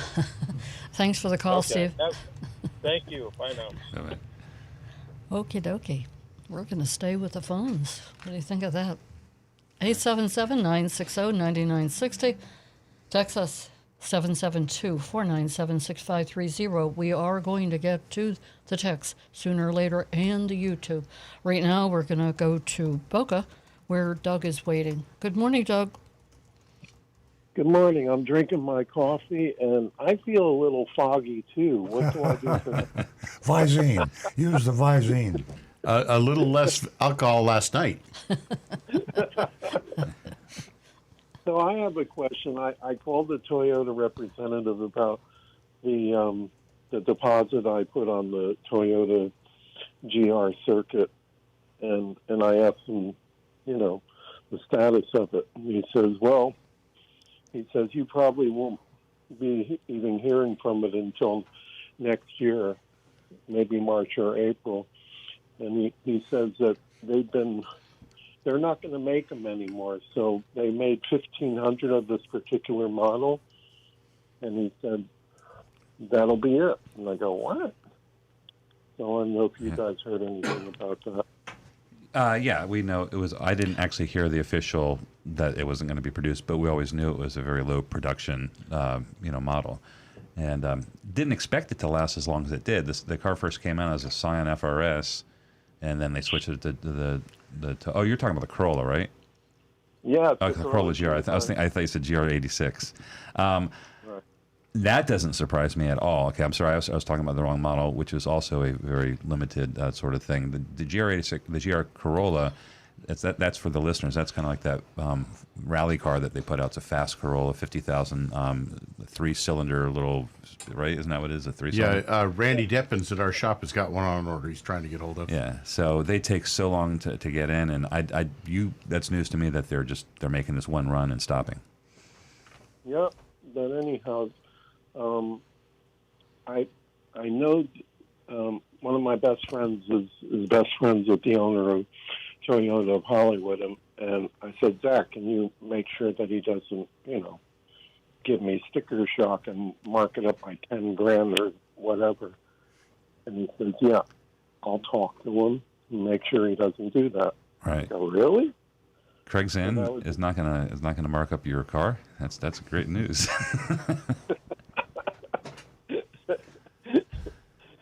Well, one of my best friends has been friends with him for a long time, and his father too. So yeah. I knew his father. His father was, he was the original dealer there. He used to be on the board of directors of a bank in Miami. So with the whole Zen family, we know him. Yeah. Very cool. Well, I hope you guys have a great day. Thanks for your show. Thank you, Doug. And thanks for the sunrise. I wasn't able to see it today, but I can watch it now. Because you were foggy. Thank you, Doug. Thank you, guys. Hello to the family. Okay, I think that we are going to get to, we're going to go to Stu. We're going to go to Rick. Yeah, go to me. Because I've been wanting to read Emery's text, and she's probably been waiting all morning. Emery says, good morning. Vehicles are still in short supply. If dealers don't have any inventory on the lot, how can potential customers take a test drive to see if a vehicle is a good fit before they make the decision to buy a vehicle? I want to know if the vehicle provides enough headroom and legroom. Are the seats comfortable? I want to know if the driver's seat has enough adjustments so short drivers can see over the hood, or they need a cushion or two. Consumer Reports can tell me if a vehicle specifications will meet my needs for cargo capacity, fuel efficiency, and reliability, but only a test drive can tell me if the vehicle actually fits me. How does a wannabe customer get a test drive nowadays? I get an idea. Well, here's some breaking news, and I don't in the current automotive news. Believe it or not, you won't believe it, Stu. The day supply now nationally for new cars is 45 days. So you'd never know it to look at our lot or a lot of lots around here. But it is good news for the consumer. I think what's happening, again, it's not localized because we don't see it locally, but locally, I mean South Florida. I can believe it because I know it's not that they're getting a supply of cars; they're just holding on to them and selling them. But they're holding on to more. So the point being, if they're holding on to more, then maybe the cars aren't as high priced. It's an indicator what's coming down the road for sure. So we're saying a typical day supply is like 60 days, so 45 days is almost normal. And that's we always ran around a 40-day supply, 45-day supply. But to answer Emery's question, there are cars on lots, like Earl just mentioned. So that 45-day supply is car speak for saying there's more cars on lots. And find the car on the lot, but don't buy it and drive it. Drive it, and then do your. And then come to us. And then you have to decide. No, this is really where you do it. You're absolutely right about driving the car. Drive the car, if at all possible, and then shop around for the best price. And you're going to be paying more than you will 6 months from now. Yeah, and I've been asked that question a lot, Anne Marie, and there's a number of reasons that you want to go out. You think you're just going to waste your time? Not going to waste your time. Drive around and see if you can find that vehicle. Well, maybe you can call. Maybe they'll tell you the truth. I don't know. But I'll tell you what, the main complaint that I hear from the calls that I get is, geez, I should have driven that car. The front seat is killing my back. Can you believe that? It's the truth. Rick? just an oddball thought, but you might check with some local rental car companies and see if they have that model of car as one of their available vehicles. Great idea. Rent it for a day and $200 drive it for a whole day. I mean, the problem is they'll get you on the rental. Everybody's short of cars. Rental car companies are short. Leasing companies, car dealers, used car dealers, everything's short. And you're going to pay for the convenience. I talked about this on the show a month ago. Our mystery shopper, a very intelligent, very sharp lady, she had to have a car, and she wanted to buy a Toyota, and she needed it right away. So we gave her our price, which is the lowest price, because we sell our cars at MSRP out the door, plus tax and tag. And she had to have the car, so she couldn't wait. She wanted to order the car through us. It would have taken her 6 months or longer. So she went to another Toyota dealer. They had one in stock, and she paid several $1,000s over sticker. And that was a choice we all have to make. How bad do you need that new car? How bad do you need the used car? And, of course, what's your net worth? I mean, can you afford to do it? Right. We'll have to pay her more for mystery shops now. Yeah. Bob came in with a couple of comments here, going all the way back to the beginning of the show. When I came in, we were talking about the oil change question that was called in. Bob suggested it's possible the tech keyed in the wrong code for the type of oil. I didn't hear most of that story, but that's Rick is grimacing, so Bob, no, that's not the case. I find that unlikely because, like, at our shop, we have 3 choices of oil. One is our conventional 5W30 fossil oil. And there's a 0W. 0W20 synthetic and 0W16 synthetic. Yeah. And that's it. So, that's it. But all of those oils are supplied by Toyota to our dealership. Right. So in bulk. Okay, on squeaky wiper blades, Bob solved his issue by an application, and you're going to love this, Dad. Rain-X, no more squeaking. Love Rain-X. So I started to say before, I think that windshield wipers should be obsolete. There's got to be a better way. I mean, just stop and think about it. You have a visibility problem. It's foggy. It's rainy. Such a And primitive. so what do? You have this black thing that goes back and forth in front of you. You might as well have your arm outside the window. Yeah. There's got to be a better way to clear a windshield in snow and What if sleet you rain. superheated windshields? What if they superheated the windshield? Well, there's got to be an answer. I mean, just like tires. Tires are stupid.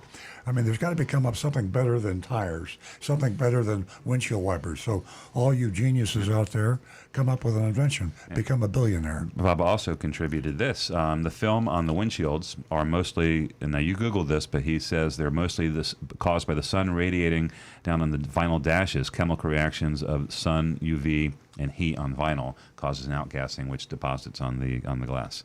Yep. And that makes me feel very, very uncomfortable in my car. Well, I'll tell you one thing. Whoever knows how to fix it, Stu's got the problem, Nancy's got the problem, I got a problem, and Rick and Jonathan. I think everybody has that problem with a film. So, Well, if I someone don't can have the figure- problem.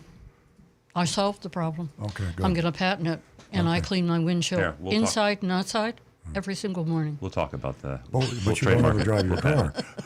Pardon me? But you never drive your car. Well, I don't think that's that an one. accurate But statement. she wants to drive your car. We're wait for Nancy's Tesla to get Wait here. a minute. Whoa. Whose car? Miss Nancy's car. We have one text from Jonathan Walton, quick before we get to the mystery shopping report. He says, Toyota is making cars as they are ordered. Are the cars the same quality as always, or is the rush to make cars creating less than perfect automobiles? That's a misperception. Toyota hasn't changed the way they're making cars. They're just making less. When we say we're ordering cars, those aren't orders going directly to the factory being made to order. It's basically kind of like a hand raiser. When the car that's produced with your to your specifications produced, we match that to the order. So they're not making custom orders. Yeah, I see something going on in general about car manufacture. As the cars become more and more complex and more requirements on emissions and safety, and also huge competition trying to make my car cooler than your car, they'll become more complicated. They get the more problems you have. And so if you look at I look at the J.D. Power 100-day survey the other day, and I was shocked at some of the quality cars. They were having a lot of complaints on cars. And the complaints, a lot of times, are just, I don't know how to do this. I can't turn this on. I mean, complication causes problems. I have one more text I would like to get to. Comes in from, and I don't have a name. The Goodyear Tire official store always sells. This is Miami, by the way. The Goodyear Tire store in Miami always sells people other brand tires, telling them it's a Goodyear sister company, same price as Goodyear. I caught them and I left a review on Google. Should I report to Goodyear directly? Now, I don't know if Goodyear has like sub brands. Like, do you know this, Rick? If you went to a Goodyear tire store, do they sell other brands other than Goodyear? I don't think so. I can't see how you would get away with that. And we used to have a guy that tells us, oh yeah, these Petrotelli tires, they're made by Michelin, but they're just it's like, well, if they were made by Michelin, they'd be Michelin tires. Okay, so to answer your question, Mr. Texter, yeah, if you want to take the time to go ahead and contact the Goodyear company and let them know that there's a store that might be breaking the rules, that would be a nice thing to do. And that's it. Okay. Mystery shopping report. We have a mystery shopping report to get to, and that is from Essential Ford. That's in Stuart, Florida. And as I always say, you are an important part of the mystery shopping report. You can text your grade for this mystery shopping report at 772-497-6530. Now, back to the recovering car dealer. For people not familiar with Florida, Stuart, Florida is way north of Miami. It's north of Palm Beach County and Martin County on the east coast of Florida. Stuart, Stuart. No relation. No relation. Sometime during the pandemic, John Staluppi Jr. bought Advantage Ford of Stuart. John Staluppi Sr. been around for a long time. He had dealerships in Palm Beach County 30 years ago, 40 years ago. Jr. And now is kind of running the show. He's my age. And he's my age. Yeah. Bought Advantage Ford Stuart and renamed it Essential Ford Stuart. We think the changeover occurred sometime between December 2020 and March 2021. There's a huge amount of changing hands of car dealerships. Car dealerships are being bought and sold at a record pace, and possibly because the profits to car dealers are at a record pace. John Staluppi Jr. is a very rich son of a very rich guy, very colorful, long time, sort of acquaintance of mine. As I say, I knew him when he had Palm Beach Toyota in Okeechobee Boulevard, I believe it was, and then out on Military Trail. And he's been around a long time. Based in New York, he started out many, many years ago in New York in a Honda motorcycle place. I think he did. He started. He was an auto mechanic. Auto mechanic, yeah. So anyway, John Staluppi has been around a long, long time. Didn't even know he bought this dealership in Stuart, Florida, the Ford dealership. The Superstore Auto Group, that's the name of his group, large auto group, by the way. They're up I think in their top 10, maybe at least the top 20 auto groups in the country. He had the biggest, when he went into the Vegas market, he had I think it was the biggest Hyundai store in the world. He built it as that before he even opened, but then he became very quickly. Yeah. In Las Vegas? In Las Vegas. Yeah. He sold it, I think, last year. Yeah. They're on an acquisition fee, picking up dealerships in Southeast Florida at a rapid clip. In addition to Advantage Ford, sometimes in 2020, Staluppi's group bought Delray Hyundai, Genesis, I didn't know that, and Delray Acura, I didn't know that, in January of this year. Staluppi's expansion plans hit a snag a couple of months ago when the city of Delray Beach voted not to rezone parcels he planned to develop into a dealership, and it's unusual for Delray not to do it. They have a lot of dealerships. It was a split decision. I was reading the report about it, and some of the commissioners were saying, well, yeah, we know that there's lots of car dealerships here. We know that the residents, when they moved here, they knew they were moving right next to a commercial zone district, but we don't need any more. Yeah. They think they're Boca Raton won't allow car dealerships. Jupiter only has one. So their communities just don't like car dealers. Yeah. I mean, a lot of people don't like car dealers. I'm glad there's no car dealerships. I don't like car dealers. I'm glad there's none in Jupiter. That's where I live. A common theme in our mystery shopping reports is the phenomenon of dealership change in ownership. Change in ownership means huge changes in all aspects of a dealership. Sometimes a new owner cleans house, replaces a large number of employees with his own people. Sometimes they keep almost everyone except senior management. I guess there's not It's hard to say. I mean, we have a situation of the Arrigo dealerships where the Morgan Group bought out the Arrigo dealerships, 2 years ago? Yeah. And nothing's changed. We thought it had changed, but apparently they've even kept the Arrigo brothers doing the commercials, and we mystery shopped them. It doesn't seem to be any difference. So it depends on who's buying and who's selling.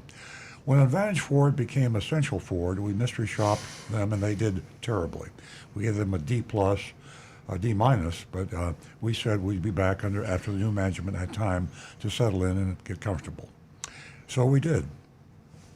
We sent Agent Lightning back to Essential Ford to give them a shot at redemption and a better grade. Here's a report as if I were Agent Lightning. I arrived around dinner time, observed 3 salespeople sitting on high chairs. like babies with sippy cups. Yeah. That's what I pictured when she wrote that. Yeah. Just inside the front door. That's where you can see the lot, I guess. That's not a bad idea. Usually the boss sits up in a high stool, high chair, so he can see everything going on. Looks like they were sheltering from the cold while they waited for a customer to show up. For the edification of our listeners outside of Florida, we had a front come in this week, and temperatures dropped. You're going to get this to the 60s. We're shivering. We're freezing to death down here.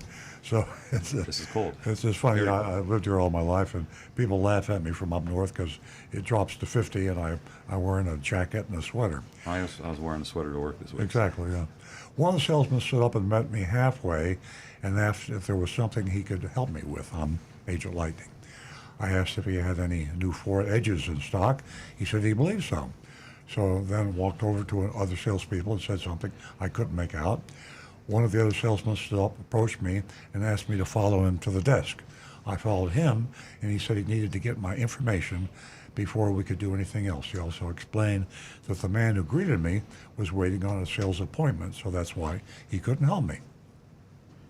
We sat at a desk on the side of the showroom and asked me questions and entered my answers in his computer. He offered to show me an Edge in the showroom to see if it's the one I like. We walked over there. It sounds like they have some cars, so it kind of goes to what I said earlier. Surprisingly, inventories are starting to build. The Monroney label, the MSRP, the official federal mandated sticker, and the addendum were both laminated and lying on the front seat. The MSRP was $42,895. The addendum added a $1,599 essential protection package. I love that. That gives you wheel locks, mud guards. I mean, isn't that old-fashioned? I mean, mud guards. Door edge and what's a cup guard? Okay, that's not for the cup holder. That's in the handle, or where the depression behind the handle. Like if you wear rings, it happens a lot with ladies. If they it scratches so it protects that little area. And window tint. It also added Resistol for $399 and Vin Edge. Boy, Vin Edge is one of the oldest. It's been around for a long time. Vin Edge for $199. That's where they take a little mask and then you paint some acid on the window, and it costs max. Nothing. The salesperson does it. Yeah, the salesperson can do it for. You don't even pay the salesperson anything. Well, that's the F&I goes. All right, go etch the car. And yeah. Go etch it. Right. Okay, Stolpe Jr.'s list price for all this was $45,092 after you added the extras that we just talked about. I told him I liked this model. The salesman excused himself to get the key. He asked me if I minded driving a burgundy one he had outside. Said no, that was fine. We walked out to the vehicle. I got a decent presentation, and we took it for a test drive. We came back to the dealership, parked. Salesman asked me what I thought. I said I liked the car, but I didn't like the add-ons I saw in the addendum. He replied by telling me the VIN, standing for Vehicle Identification Number, the VIN Edge, would save me money on my car insurance. I don't believe that. I don't think so. I know that when you sign up for car insurance, they want to know of any anti-theft protection, so you can tell them that. I think, a long time ago, I think it did, because when I was evil, we used to do the same thing. A long time ago, but I don't know if it still qualifies. I think engine immobilizers, the actual security systems will get you a discount. But I said I'd be, there is, actually, ironically, I have to say something good about VIN Edge.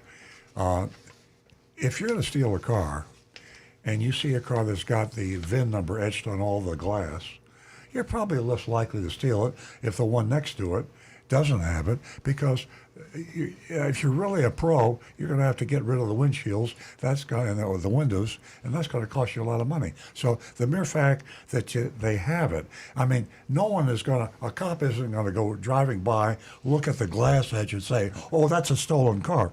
That's not going to happen. But and that was part of the F&I pitch. They said, they said 90% of car thefts are for professionals, and they go for things. Yeah. I did look it up, by the way, real quick, and a number of insurance companies still do offer a gift off the comprehensive portion of your insurance. So it's not all bad. It's just cheap. I mean, it does have some value, but it costs the dealer virtually nothing. I mean, what do you pay for the kit? $10 for the kit? And then the salesman puts it on. Yeah, that's it. Yeah. I mean, the cost is it's an insurance product, so they, Anyway, sat down at the desk, waited for him to get a worksheet. Market value selling price was MSRP $42,895. There was $500 discount labeled savings. Then he added edge for $199, resistol for $399. That's, I guess, the polish.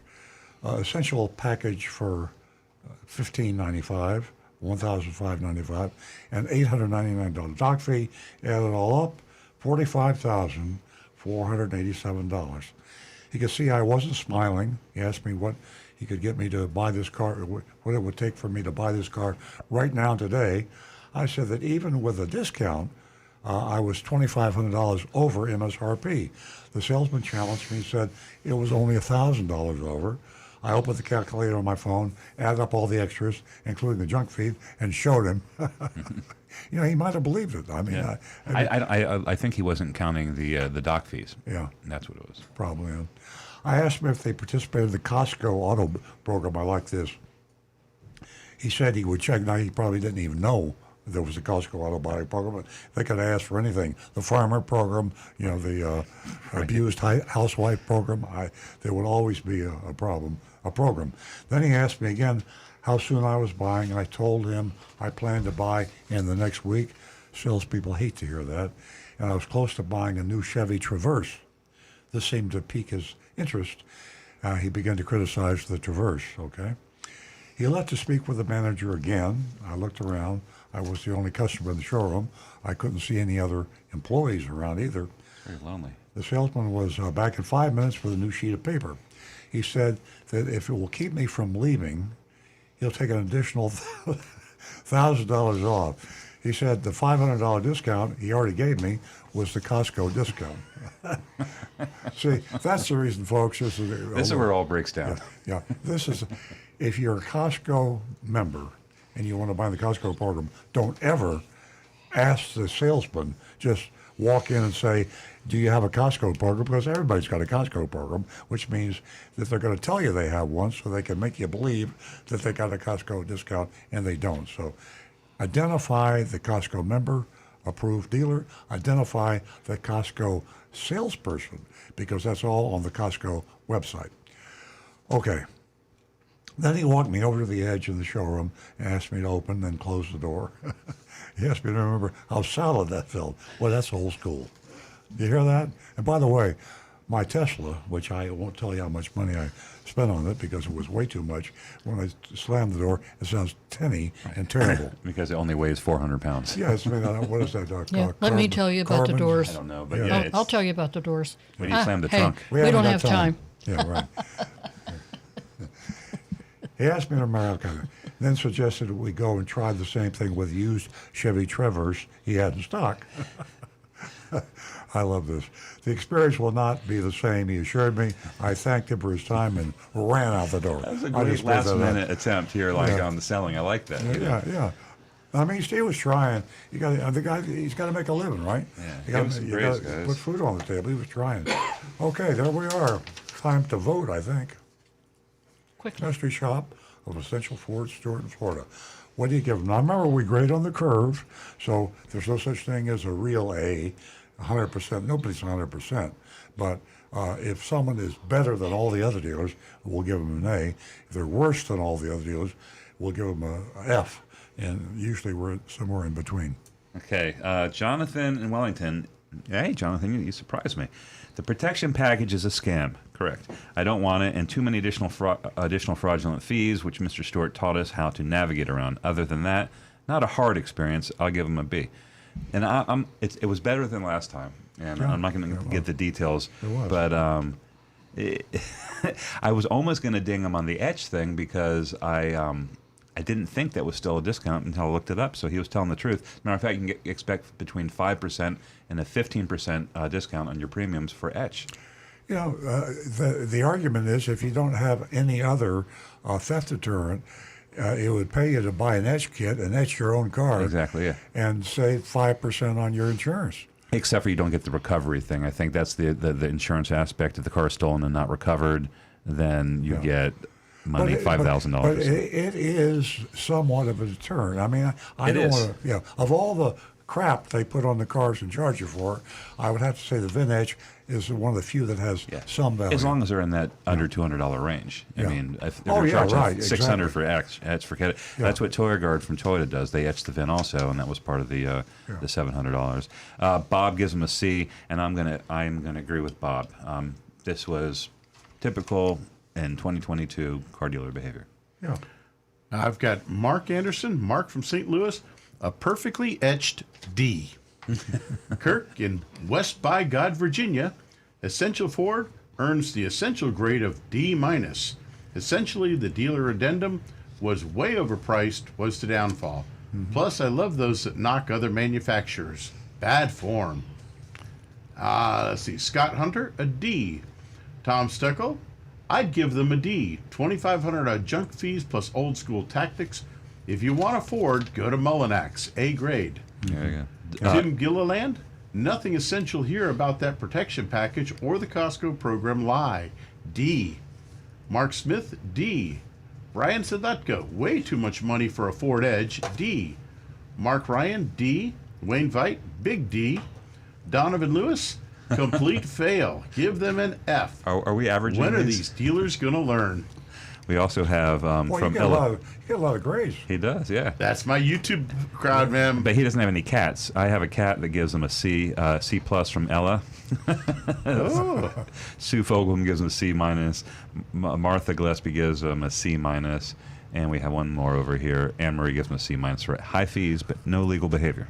And Negan 1, D for don't fall for the scam. There you go. Okay, and folks. I'm going to agree with, I say D, because that just was, all right. You got to watch yourself Okay. walking in Earl? that place. I'm going to say C. See? Okay, good for you. I'm going to give them an F. And what? The reinstall that kit, you can pick it up on Amazon, $18. That's just an example of all these fees, and that's the reason for my grade. Folks. I'm going to run you for Attorney General. Okay.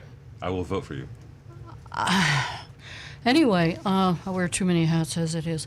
Ladies and gentlemen, thank you so much for joining us this Saturday morning. You're a huge part of the show. We appreciate your company. The whole show. And go to Amazon.com to get your etch kit for $18.50. There you go. It's on Amazon. You heard it right here. Earl Stewart on Cars. And you save that right away on your insurance premium, depending on your insurance company. We're here to save you money. Folks, we'll be right back here Saturday morning, 8 a.m. Have a wonderful weekend and enjoy the cool weather and football.